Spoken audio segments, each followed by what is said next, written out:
Quem somos? Somos seres exageradamente humanos que podem voar.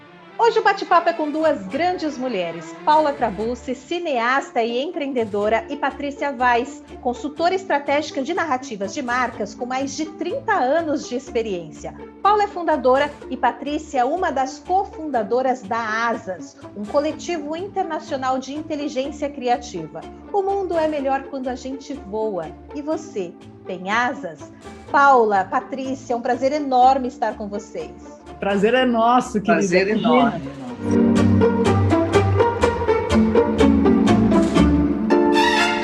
A Asas olha para o mundo corporativo como um espaço que pode contribuir para uma sociedade mais plural. Me fala sobre o propósito da empresa. Bom, eu vou tentar ser sucinta, Elisângela, mas assim, propósito sempre nasce de inquietações, né? E algumas inquietações tomaram conta desse ser humano mais ou menos entre 2011 e 2012, quando a gente teve a primeira experiência de eu dirigir e produzir um longa-metragem transmídia. A Patrícia estava muito comigo nessa época, acompanhou essa jornada, que foi um longa-metragem que chama Astro, uma fábula urbana no Rio de Janeiro Mágico, um filme que a gente fez com artistas plásticos de vários lugares do mundo, e nos ensinou duas coisas. Basicamente, levar a uma potência muito alta a nossa experiência internacional, de como a gente podia se relacionar com gente do Japão, do México, da França, dos Estados Unidos, enfim, todos numa torre de Babel louca para fazer um filme, e o trabalho coletivo. Acho que esse filme inspirou muito o nascimento da Asas, que já era um selo de entretenimento e cultura que eu fazia todos os projetos desses territórios na Asas, apesar de ser sócio de uma produtora à época. Mas acho que essas duas coisas, o coletivo e o internacional, essas duas coisas fundaram a Asas com mais uma inquietação muito forte, que é como a gente podia juntar cabeças para criar, desenvolver e produzir conteúdos que pudessem nutrir a audiência.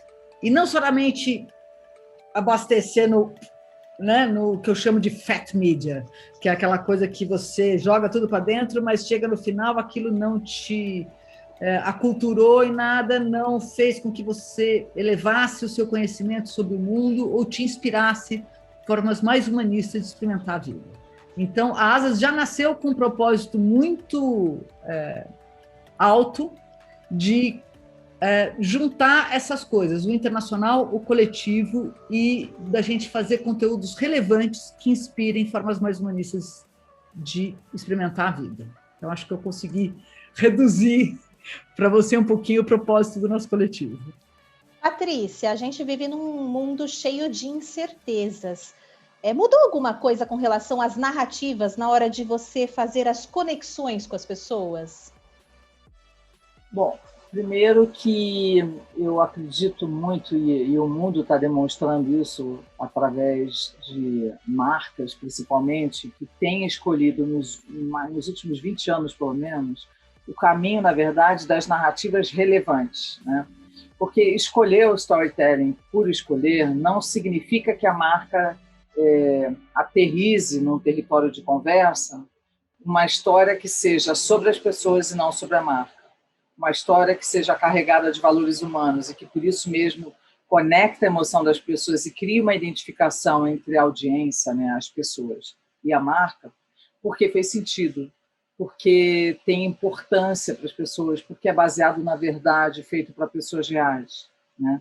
Então, as narrativas que são baseadas na verdade, que são carregadas de valores humanos, são as narrativas que conectam mais a audiência. Mas é fundamental, mesmo se garantindo isso, que a marca consiga aterrissar a consistência. Que a marca não escolha, num ano, falar a partir do propósito, num ano, falar, contar histórias relevantes, e no outro ano continue falando coisas que não têm a menor utilidade para as pessoas, porque eu costumo falar que branded content e brand storytelling não é marketing, não é um momento de venda, pode até alavancar a venda, mas consegue alavancar a venda exatamente porque conecta a emoção das pessoas e porque faz sentido, porque tem relevância, verdade e significado. Então, é uma escolha que tem sido cada vez mais natural de marcas no mundo inteiro, em todos os continentes, inclusive no Brasil. E no Brasil, principalmente nos últimos 7 anos, a escolha do que é realmente storytelling com valor, e não mais um momento egocêntrico que a marca vem e fala sobre ela mesma. As pessoas já estão extremamente dispersivas, né? A audiência está completamente escolhendo o que ela quer assistir, na hora que ela quer assistir, por quanto for. E por que uma pessoa vai parar o seu tempo, que já é tão escasso, para dedicar uma mensagem comercial de uma marca que não seja interessante para ela? Por que hoje uma pessoa faria isso? A gente não, a audiência mudou também, porque a audiência não consome mais conteúdos e histórias porque eles pertencem a uma marca, mas sim porque foram interessantes para as pessoas. É isso que mudou. Eu sempre quis ser invisível. Eu lembro que eu sempre ficava no fundo, eu não queria ficar evidente. Essas duas cabeças brilhantes fizeram um trabalho muito bacana para o Instagram, que deu voz para empreendedoras negras. Me fala sobre esse projeto. Basicamente, né, o plot dessas histórias, o que se torna, o que elas têm em comum, que é a essência, que é de onde vem o vulcão da potência do que essas histórias pretendem transmitir, é que são histórias que mostram como a força da comunidade ajuda realmente mulheres empreendedoras a se potencializarem, ajuda realmente mulheres empreendedoras a não desistirem dos seus sonhos, né? Se a gente está falando de mulheres empreendedoras, seus sonhos de negócio, de business. Então, o que a gente traz realmente como força em comum, além dessa essência, é a intenção, né? Essas mulheres são incríveis, mas são incríveis potencializadas pelas suas comunidades, que representam a irmandade, a sororidade. Além disso, essas mulheres são incríveis porque elas têm uma relação íntima, uma relação verdadeira com a sociedade, com uma gana, uma paixão natural e intuitiva nelas de mudar o seu ao redor, de impactar a sociedade que elas vivem, né? A gente sabe que muitos negócios tocados por mulheres geralmente são negócios que têm algum impacto social, mas no caso das próximas, é isso que a gente procurou retratar, a força dessa comunidade que realmente potencializa todo o talento, toda a capacidade de mover o mundo, inteligência e brilhantismo dessas primeiras 3 mulheres, né? Eu acho que tem uma coisa, só para completar um pouco o que a Patrícia falou, que acho que é uma busca do coletivo sempre, que é como quando eu comecei a falar, né, de projetos, o que são projetos relevantes no final das contas, né? O que seria um projeto relevante que possa nutrir a sociedade? Basicamente, a gente está embaixo de um guarda-chuva que é da cultura regenerativa. Como é que a gente pode contribuir para uma cultura regenerativa no mundo, nos mais diversos aspectos? Então, quando as marcas chegam com alguma inquietação ou com algum desafio para o nosso coletivo, na maior parte das vezes a gente vai quase que guiando no melhor sentido de como elas podem contribuir com a sociedade. E no Instagram, acho que acho que a proposta mais importante que a gente colocou, que foi que o Instagram tem a oportunidade, começando com esse projeto, vamos chamar assim, de não só ser uma plataforma de conexão, mas também uma plataforma de transformação social, não só de conexão social, mas também de transformação. O Instagram pode ser um desses agentes transformadores. Então, a proposta da gente dar luz e colocar holofotes, não somente em histórias de negócios, de small business do Instagram, mas negócios que têm impacto positivo com o mundo, foi, acho que a tônica que está fazendo com que essa série realmente, enfim, tenha essa reverberação que está tendo. E ela vai continuar, né? A gente tem 3 episódios no ar, mas a ideia é que tenha outras histórias. Está centrado na essência do projeto a pluralidade, né? Não tem como falar do plural sem falar da diversidade de culturas, né? Então é muito importante a gente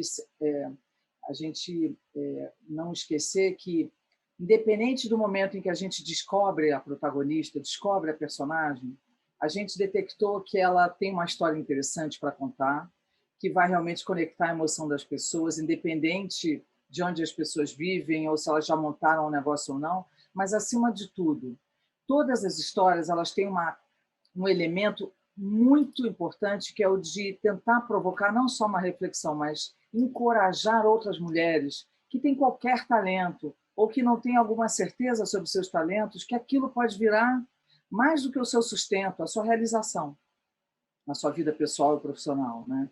Então, a gente vai buscar cada vez mais, como a gente buscou para essas personagens iniciais, a peculiaridade, né?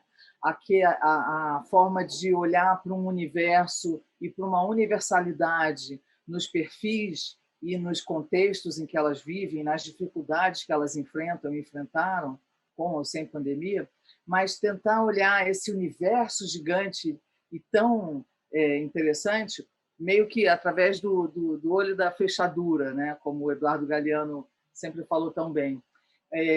Olhar o peculiar, porque hoje o peculiar é que conecta o mainstream. O peculiar é o que é exatamente, demasiadamente humano, e que é o que mais cria identificação, exatamente porque é a normalização do que é diferente, é a normalização do que é individual, né? A gente quer conhecer experiências e vivências desafiadoras, onde personagens conseguiram viver confrontos e superar isso a partir da sua potência individual e do empoderamento de uma plataforma como o Instagram e da sua comunidade, né?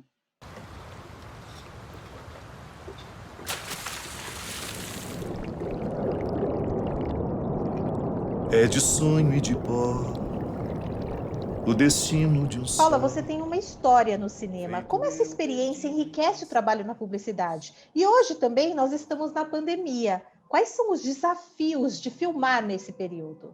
Olha, essa resposta tem 2 territórios, né? Um de linguagem, de estética, e outro de conceito. Conceitualmente, eu acho que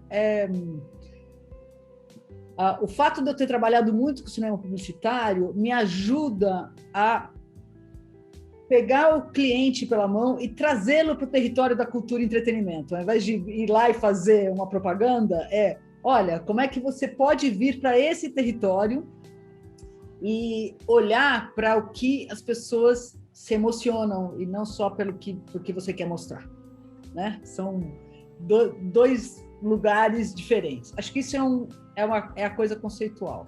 De linguagem, bom, eu sou lapidada para transformar ideias e conceitos em linguagem cinematográfica. Eu comecei fazendo isso com os 30 segundos e hoje faço isso nos filmes com 120 minutos, com as séries, etc. Nesse do Instagram foi muito interessante porque, no início, a gente estava pensando em fazer perfis com mosaicos super ilustrados e tal, e aí veio um comentário que era, olha, o Instagram não pode fazer perfil dele mesmo para os projetos. Falei, opa, e agora? Como é que a gente faz com a linguagem? Fui dormir com isso, 4 da manhã acordo e abri lá o Instagram da Asas e comecei a virar e falei, opa, tem uma linguagem aqui. Como é que é a narrativa dessa história? E puf, fui lá para ver o primeiro post e comecei a ver uma narrativa cinematográfica dentro dessa linguagem do Instagram. Então, o nosso desafio foi como é que a gente capturava esses elementos que são do Instagram, que as pessoas estão tão acostumadas, e transformava isso numa linguagem cinematográfica. É muito prazeroso ver como as pessoas assimilam a narrativa com muita facilidade, porque isso está no cotidiano delas, apesar delas não estarem dentro da plataforma. Elas estão vendo um filme, mas é um filme que tem essa linguagem. Então, foi uma luz, assim, transformar realmente a estética do Instagram numa linguagem cinematográfica. Acho que isso é um pouco também desse hábito, né, de transformar ideias, conceitos em imagens. Acho que a outra coisa é que ao longo desses anos, especialmente depois do Astro, né, que vamos dizer, acho que foi a pedra fundamental lá atrás, que foi um longa que a gente fez junto com a Fiat, inclusive, com a Fiat 500, começou a ficar cada vez mais forte a multinarrativa na minha batuta, vamos chamar assim. Hoje, o cinema e o audiovisual quase que é uma caixinha, é uma das caixinhas que eu atuo, né? As imagens, os projetos viram livro, viram exposição, viram instalação, viram podcast. Então, a gente tem surpresas com esse projeto também. O que acontece fora do Brasil há muito tempo, né? Naturalmente, o modelo de negócio do mercado de marketing, de publicidade, de comunicação, de mídia, ele não é como o do Brasil ainda é. Ele não é orientado a impacto, a compra de espaço midiático, né? A compra do break. Ele não é orientado à propaganda, ele é orientado à criatividade. Então, o Brasil tem tanta criatividade, como em pessoas como a Paula, que naturalmente, com um mindset completamente descondicionado, expressam e concebem ideias, independente de se isso é para virar break, se isso é para virar product placement, se isso é para virar isso ou aquilo. É algo muito mais intuitivo, muito mais espontâneo. Então, acho que uma das coisas que torna a Asas um território muito frutífero e feliz para a gente, de construção de narrativas mesmo, porque a gente só trabalha com projetos que representam projetos com relevância, projetos feitos a partir do propósito, que não são só para vender uma imagem de uma marca, mas, acima de tudo, que reúnem uma vocação de todos nós em construir algo que é sobre as pessoas, de novo, não sobre as marcas, que é uma conversa que não é infindável, que ela tem potência para perdurar, porque ela diz respeito à sociedade e à construção de futuro, e não somente uma coisa que é campanhável, que é 1 mês, 2 meses. Né? É um tema que está completamente associado a uma tensão sociocultural. Né? Se você assistir as 3 primeiras histórias de Together, você enxerga ali mulheres que vivem tensões sociais, tensões culturais, que vivem a dor. Então, uma marca que tem a ousadia e a coragem, como essa marca que a gente está falando, do Instagram, e que escolhe o caminho das narrativas relevantes, que vão falar sobre mulheres que superaram e tiveram que lidar diretamente com as suas tensões socioculturais, são marcas corajosas que estão ousando representar a sociedade e transformar culturas. Né? A gente fala muito das marcas, eu sei que o seu programa é para falar de marcas, mas, no fundo, a gente trabalha com pessoas. Quem tem a coragem são os executivos que estão no lugar de tomar a decisão de ir além do livro azul, vamos chamar assim, da Bíblia que está na frente deles. Nesse projeto, a pessoa corajosa que levou isso adiante desde o início, que veio junto com a Patrícia, foi a Fernanda Sarks, que é a Head Global de Small and Medium Business no Instagram. Então, a gente fala da marca, mas quem é o dono do Instagram? Não foi o dono do Instagram que tocou isso. Quem tocou foi um executivo incrível, que ele teve a sorte de contratar e que teve a coragem de usar as ferramentas do Instagram com um projeto cultural e de entretenimento que vai além da marca. E como vocês enxergam o futuro? Como serão as narrativas de marca? A gente está num mundo inquieto, vulnerável, complexo, ambíguo, com muitas incertezas. A gente não pode achar levianamente que isso é um problema político só. Isso é um problema de todos nós. E as marcas não estão isentas disso. A responsabilidade das marcas no momento social que a gente tem é enorme, de como ajudar a sociedade nessa passagem nebulosa que a gente está tendo. E eu sempre defendi, muito culturada pela Patrícia, de que as marcas tinham mais força do que os poderes políticos, porque as marcas não têm território. As marcas não têm uma bandeira que está ou no Brasil, ou nos Estados Unidos, ou na França. As marcas internacionais, multinacionais, então, o fato delas não terem territórios faz com que elas olhem para o sujeito e a subjetividade com muito mais amplidão e, portanto, devem ter mais responsabilidade no seu papel social nesse momento. Agora, o trend de como isso está andando, a Patrícia vai responder muito melhor do que eu. Tem uma evolução muito importante que está acontecendo, olhando só para a publicidade, por um segundo, tá? Que a evolução da publicidade, independente se ela é criativa ou não, a gente continua tendo marcas que estão acostumadas a investir com volume em iniciativas que vão gerar volume, voltadas para a rentabilidade, para vender produto, para vender imagem institucional. As marcas não estão aqui para brincadeira, as marcas não existem sem fins comerciais, né?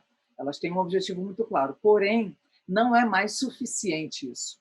Por isso que o futuro da publicidade, além dela ser o mais entretenedora e interessante possível, ela ter relevância.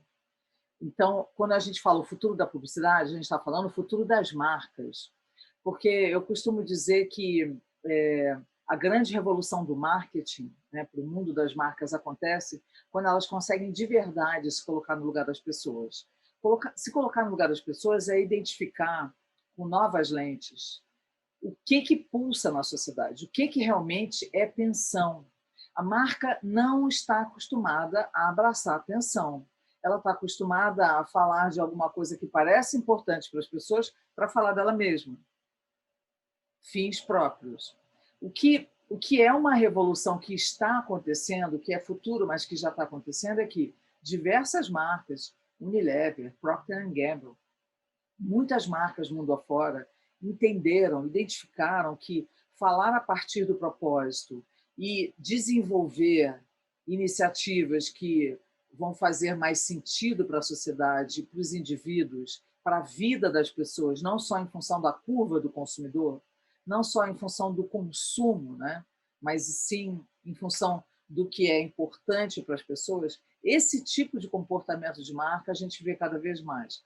Mas ainda tem marcas que atuam dessa forma, só que não com consistência, que é um perigo gigante, porque fica claro para quem está do lado de cá, para quem é consumidor, para quem é ser humano, que aquela marca não só não tem consistência, como talvez ela esteja sendo só oportunista.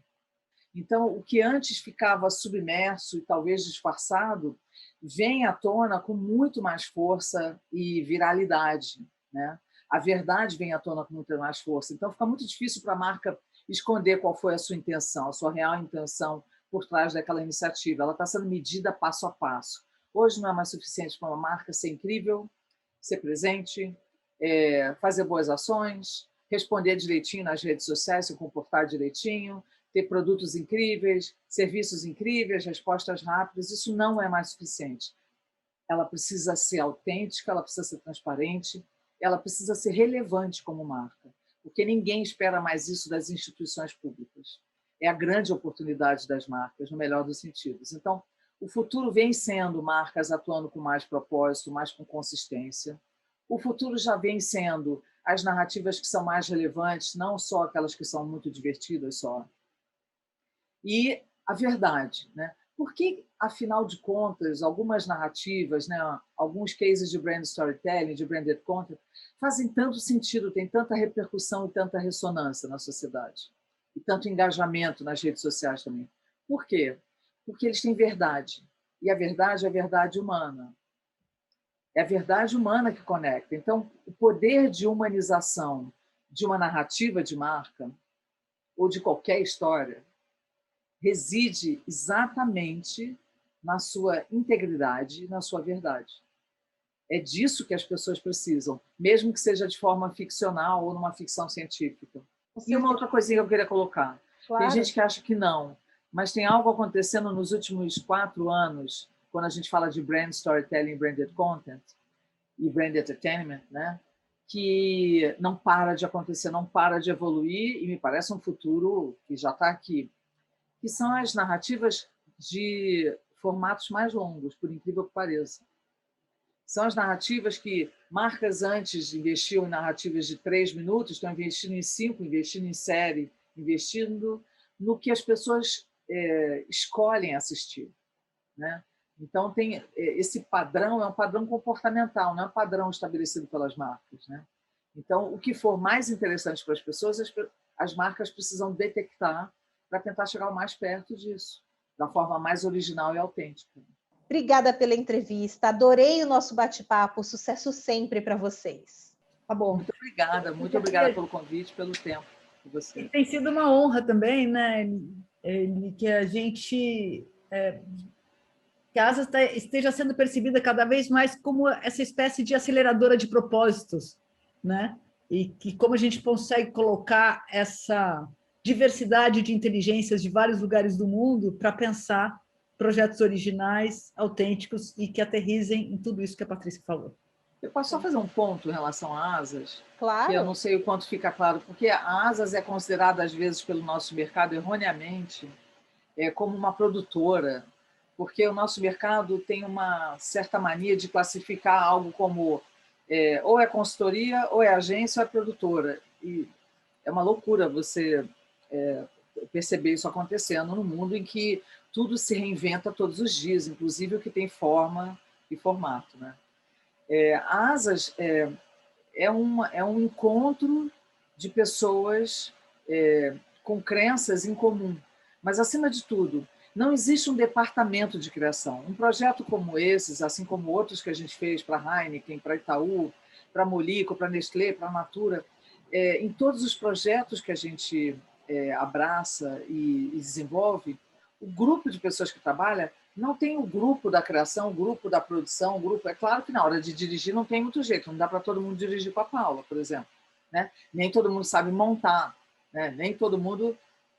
Mas é algo concebido como coletivo mesmo. E não é porque a gente teve a pretensão, a gente foi testando formas de fazer isso, a gente foi aprendendo como ser humano, na cabeça, apanhando, porque todos nós tínhamos condicionamentos e vícios antigos, então, quando a gente começou há muitos anos lá atrás, a gente foi tentando, de forma orgânica, detectar um melhor modelo de trabalho que fosse ágil, dinâmico e que fosse prazeroso para todos nós, né? Então, todos nós concebemos juntos, é um grupo de pessoas dos alados que se dedicou nesse projeto, gente que está no Brasil, gente que está no Peru, gente que está em Londres, gente que está em Nova York.